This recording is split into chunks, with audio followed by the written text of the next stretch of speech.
Сәлем достар, бүгін сіздермен 5-ақ минутта дайын болатын, ешқандай духовканы қажет етпейтін, дәмі деген ауызда еритін торт дайындайтын боламыз. Бізге керек болады қаймақ және бала кезде жақсы көретін пряниктер және де банан қажет болады. Жасалу жолы өте оңай, ешқандай құраммен жасалады. Бананымызды жақсылап ашып алып, өте жіңішке етіп, жұқа етіп турап дайындап алатын боламыз. Және достар, сіздерге мен рецепттер мынау жатса, міндетті түрде тіркеліп, лайк басып кетіңіздер. Және де пряниктерімізді солай жіңішке етіп турап аламыз. Пряниктеріміз свежий, яғни балғын болғаны дұрыс. Сол кезде тортымыз өте дәмді болып шығады. Менде ешқандай начинкасыз қарапайым ғана пряниктер. Және бізге осындай кольцо формочка керек болады. Жан-жағын осылай пищевой целлофанмен орап аламыз.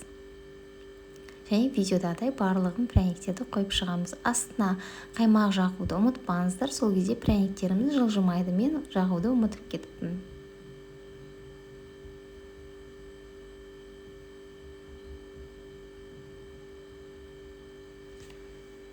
Үйлеріңізге қонақ келген жағдайда қыздар таптырмайтын рецепт.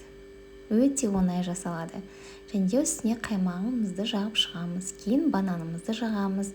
Барлығын кезек-кезекпен осылай қойып шығатын боламыз. Яғни формамыз толғанша торт секілді болу керек. Тағы да айтатын жағдай, мен қаймаққа ешқандай қант, сахарный пудра қоспадым, себебі өзінің дәмі болғандықтан. Пряниктің де, бананның да дәмі болғандықтан қосуды жөн көрмедім. Және де ісіну үшін 4 сағатқа холодильникке қойып қоямыз. Сол кезде бір-біріне сынып өте дәмді болып шығады.